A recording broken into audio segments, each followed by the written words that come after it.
One they let slip away.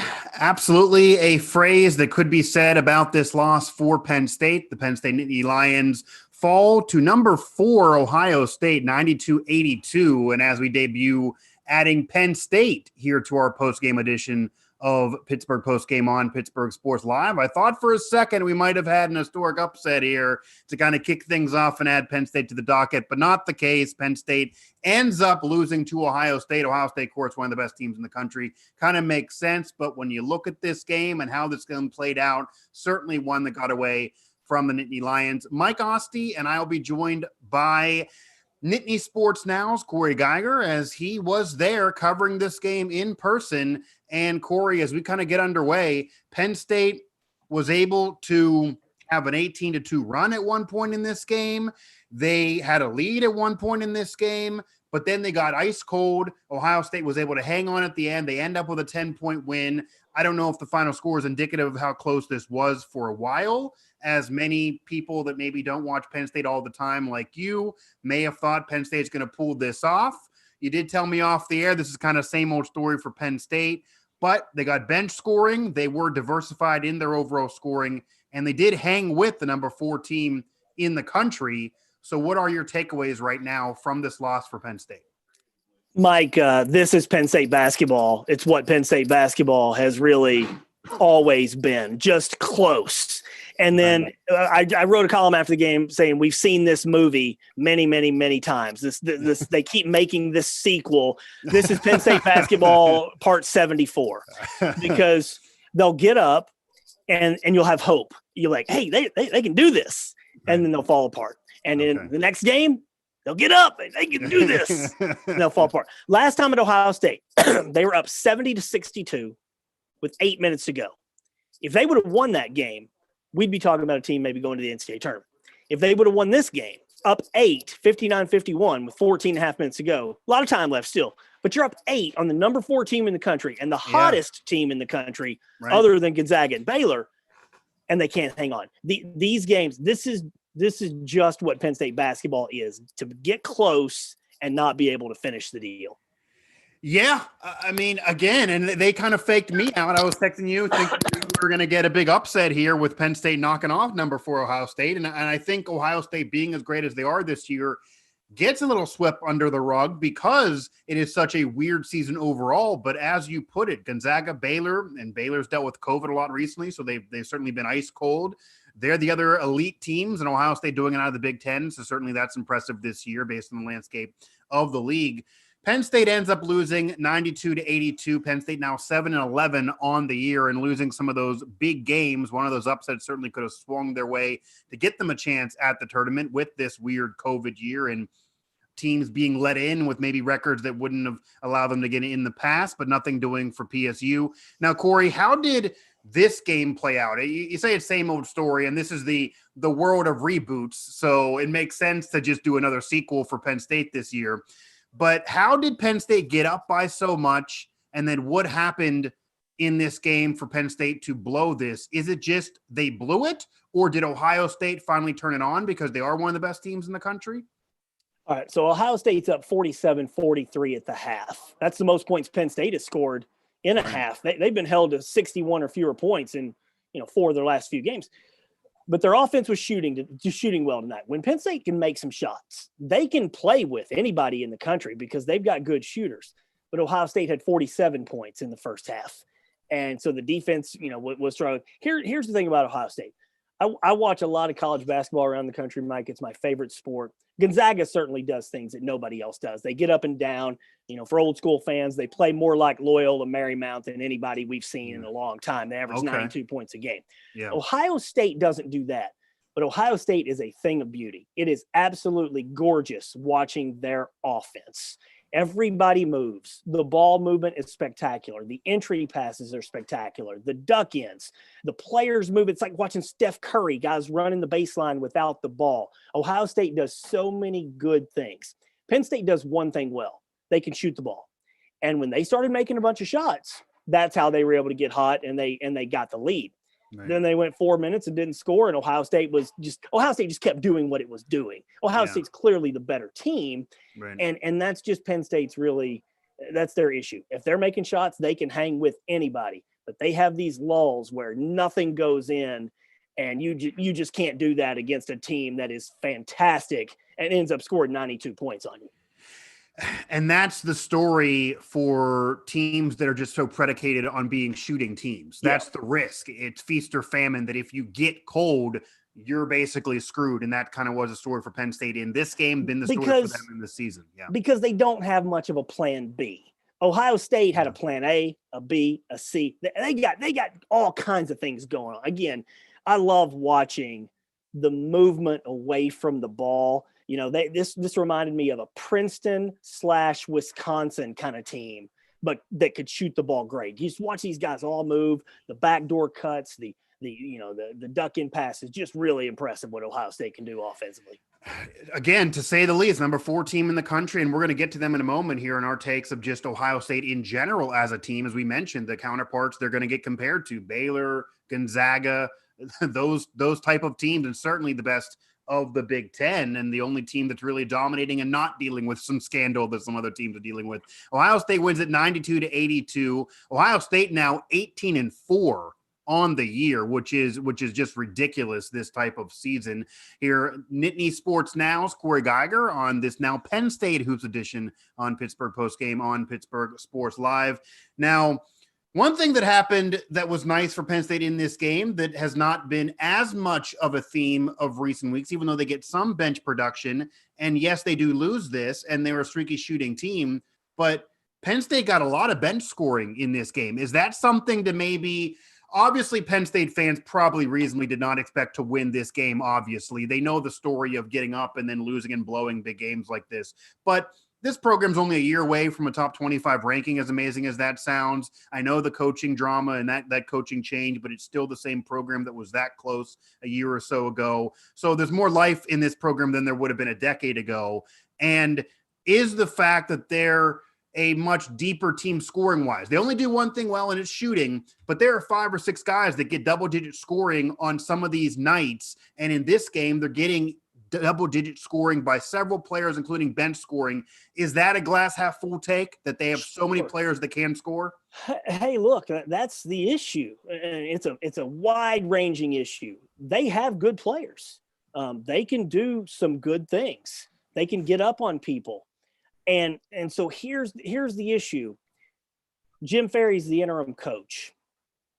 If they don't retain him, many of us believe that a lot of these players are going to transfer. Okay, so see, the problem, Mike, is you're this close and you're competitive. Yeah. And if everybody's back next year, they might have a shot to get to the tournament. If you don't keep Jim Ferry, and because these players are still ticked off about Patrick Chambers being ousted. These players are loyal to Patrick Chambers. Right. And so once he was the head coach that got him that top 25 ranking. Correct. Yeah. And that was the first ranking since 96. That's how big of a deal that was. No question. And they have good players, and Pat Chambers did a good job acquiring talent. So here's the problem Penn State faces, Mike. After this year, if you lose these guys, you could just collapse. And I'm talking about collapse like they did, the last time they made the tournament, and then had DeChellis left and Pat Chambers came in, and you're talking 7-8 wins next year. But see, here's the thing. Do you keep Jim Ferry in hopes of trying to keep these guys to come back? Well, you're 4-10 now. If you were on the bubble and you were the last team out, you can make a case. Hey, let's keep Jim Ferry. Let's keep the status quo. Let's not blow this up. Well, they go to Iowa next. That's 4-11. Yeah. Okay. Then they've still got Minnesota, Purdue, Maryland. Yeah. This team could go 5-11, 5-13. They played 19 games. They could go 5-14, 6-13.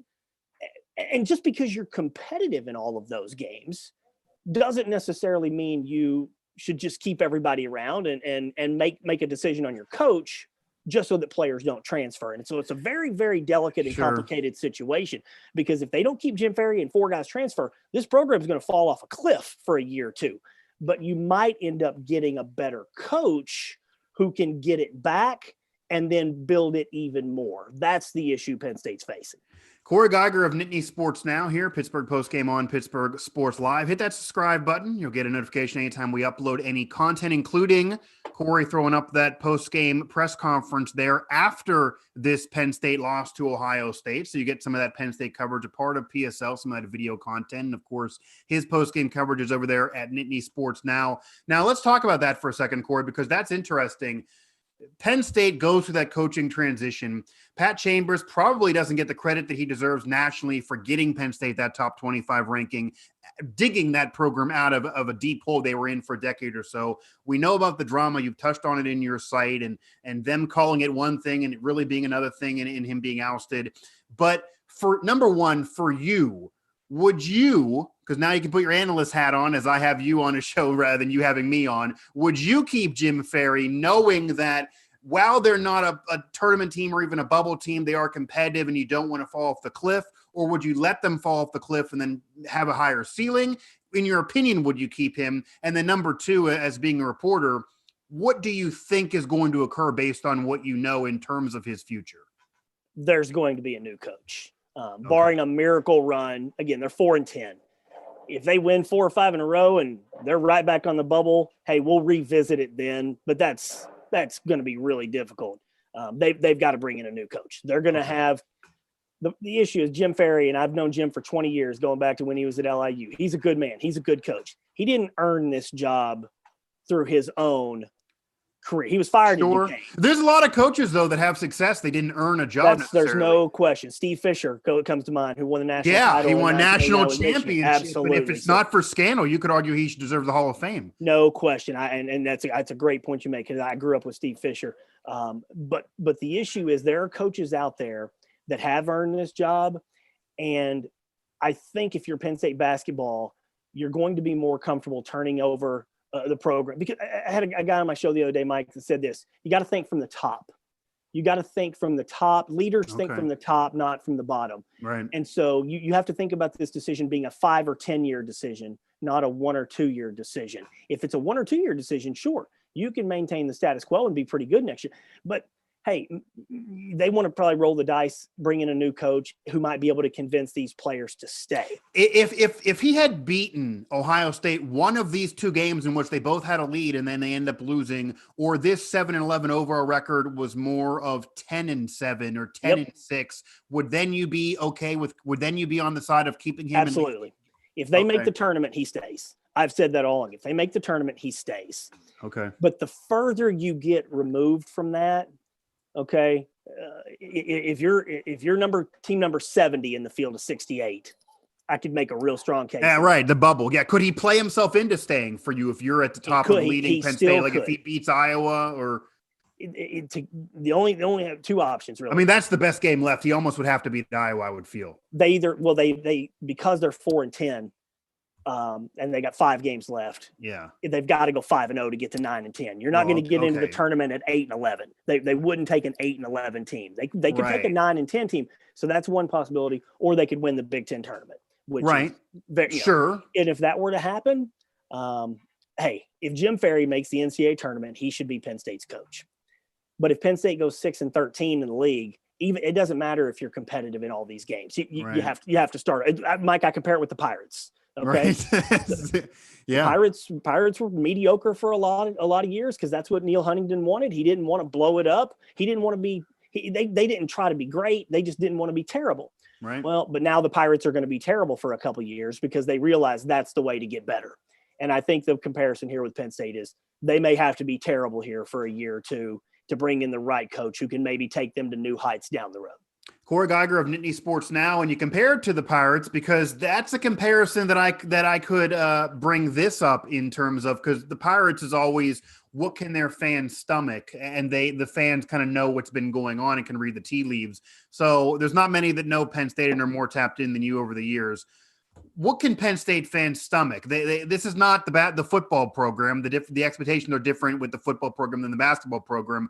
But, I mean, some Penn State fans that I know are kind of sick of the fact that they almost know going into a year they can't make a tournament. It's a little better than it was the last couple of years than it was prior, but the drama doesn't help things. Do you feel Penn State fans will be okay with sinking in what you're saying. We're not going to retain this coach despite competitiveness. You're going to suck for probably 3 or 4 more years. The tournament is gone for maybe 3 or 4 more years, and then hopefully it'll be better rather than try to get close. Will that be okay with fans, do you think? Yes, it will. Penn State has made 7 NCAA tournaments in the last 56 years. Yeah. The expectation here, Mike, is what happened tonight. That's the expectation. Okay. Yeah. Any knowledgeable Penn State fan, you can hope, but any knowledgeable Penn State fan, even up 59-51 with 14 minutes and 53 seconds to go, knowledgeable Penn State basketball fans were waiting for the other shoe to drop. That's just what this program has been. I'm not being facetious. I'm not trying to be mean about it. The expectation is that Penn State is going to blow it. Okay, that's just the way it's been. Now, Patrick Chambers came in, and it was like that for him for a lot of years until the last couple of years, winning an NIT, and they would have gone to the NCAA tournament last year had there been one. But because that's the expectation. Yeah, that really did hurt them, honestly. It stinks. But because that's the expectation, I think the fan base would be willing to start over and be really bad for another year too. Because again, it's just like the Pirates. Pirates fans lived through 20 years of losing. If they have to lose 100 games next year and they think that it could get it better, then that's really the comparison you would make with Penn State fans. Yeah, there's really no point of winning right away if you know you're not really going to contend. I guess Penn State's knocking at the door a little closer than, say, the Pirates have been in recent years, but COVID screwed them out of a tournament, and then this year they've been really, really close and then end up faltering. Penn State losing to Ohio State, 92 for the Buckeyes, 82 for the Nittany Lions. They had a lead. They had a lead throughout. They were right in there. But as Cory puts it, same old story, same old script. It's a rerun. They end up blowing it. Ohio State, number 4 team in the country, shows up and eventually proves why, even though it's not necessarily probably an impressive win. I'd imagine people covering Ohio State on their own digital outlet somewhere, probably not too thrilled with the way this game unfolded. But this does now segue into a discussion we got to have when it's a team not making a tournament versus a number 4 team in the country. And you brought it up earlier. Just how good are the Ohio State Buckeyes? How good are they in comparison to the elite teams of the country? And is this a national championship caliber team, a Final Four caliber team? What's the ceiling for this Ohio State team? This Ohio State team could win the national title. Baylor and Gonzaga are better than everybody else. Okay. You don't want to have to beat both of them. You don't want to have to be in a situation where you've got to beat Baylor in the first in the Final Four and then Gonzaga in the you don't want to do that. You would hope that somebody could knock off one of those two. And I've watched both of them play half dozen times this year. Gonzaga can really score, but they're not playing anybody of any ilk right now. I was going to say Ohio State's schedule. Certainly. Yeah, it's the same deal with Gonzaga all the time. Gonzaga beat some good teams in the non-conference, but then they have a 2-month stretch in the West Coast Conference where, BYU, St. Mary's, these are pretty decent programs, but they're not. That's one reason why Gonzaga traditionally has struggled in the NCAA tournament. I think Ohio State in a one-game situation could beat Ohio State or could beat Gonzaga or Baylor. I also think Illinois could. Illinois is the second best team in this league. They're right there. And I think in a one situation, they could Illinois would probably have a better shot against Baylor. Gonzaga just scores so many points. But I think Ohio State, if you watch this team tonight, they can really score, man. And they move really well. I think in a one-shot neutral court situation, this Ohio State team could beat Gonzaga. I'm not saying it would, but Gonzaga might win 9 out of 10, but I think Ohio State could get them, if everything fell right. It also could be that Ohio State is playing well at the right time, and not to say Baylor's not playing well because they're not playing. They've dealt with COVID-19 so often, and then they're going to have that game with the Mountaineers going to be rescheduled here coming up. That won't be an easy game for them. So they could go off they could have 2 weeks of not playing and then go ahead and lose. It would not be out of the question.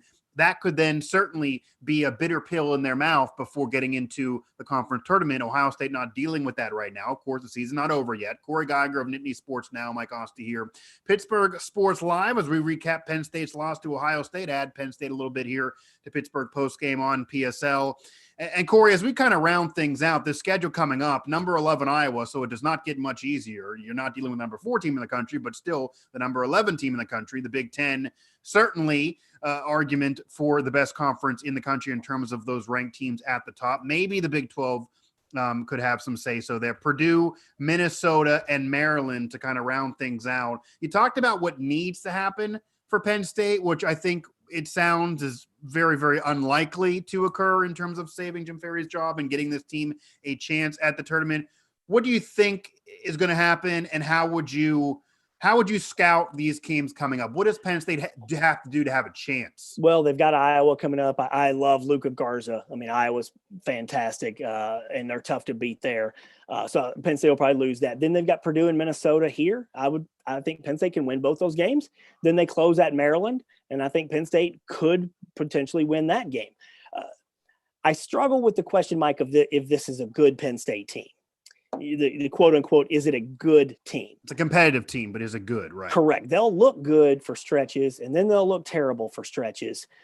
So if they shoot the ball, yes, they can be good. So I think they'll probably win. I'm going to give them 2 more regular. Oh, they got Nebraska as well. They rescheduled a Nebraska game. I'm going to give them at least 2 wins and maybe 3. So if they win 3 more games, what's that? 7 and 12. If they win 3, they get to double-digit wins with the COVID year. That'd be nice. Well, it'd be 7 and 12. And again, if you just could have gotten one of the Ohio State games and that Michigan State game that slipped away because Michigan State's just not any good, then you're in the tournament. So if they win 3 more games, these guys and Jim Ferry, they're going to kick themselves for a lot of years because they've had a lot of games. They're up 18 against Seton Hall in the first half. They were up 8 against Seton Hall with 150 to go and lost.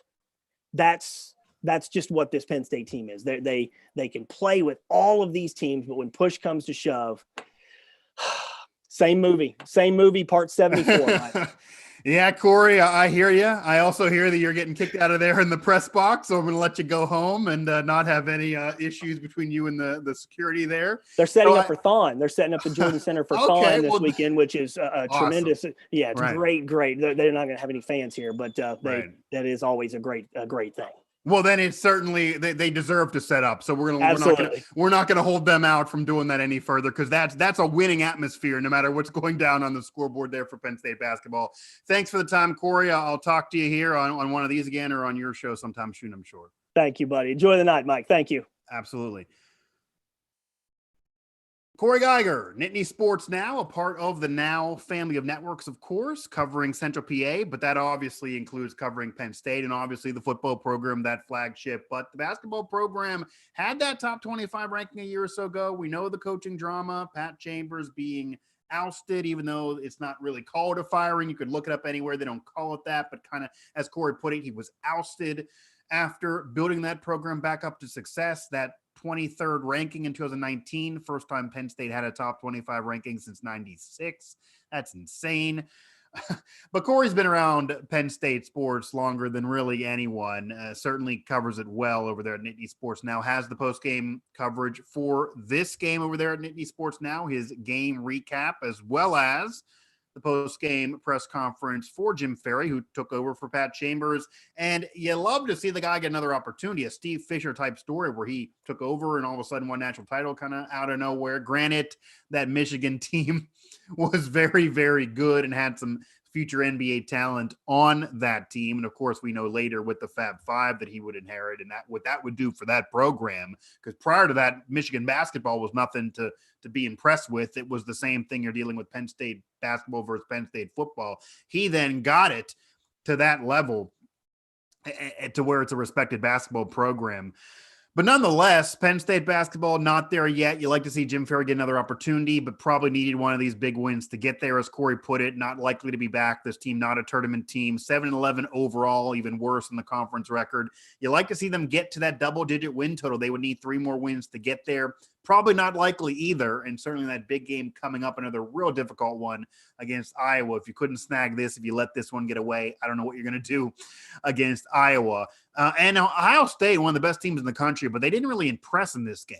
It was more Penn State blew this for me. So I do think, despite Baylor being off for weeks, Gonzaga, the competition not at a high level, there are other elite teams in the country, certainly, that can be impressive. We actually cover another one of those here throughout the Now Family Networks at WV Sports Now with the Mountaineers, who are now knocking at the door of the top 10 and basically a top 10 team. And they beat a top 10 team just recently and have some quality ranked victories, some games that got away from them as well. But that's a quality team that Baylor is going to see. So that'll be a true test for the Mountaineers prior to the Big 12 tournament.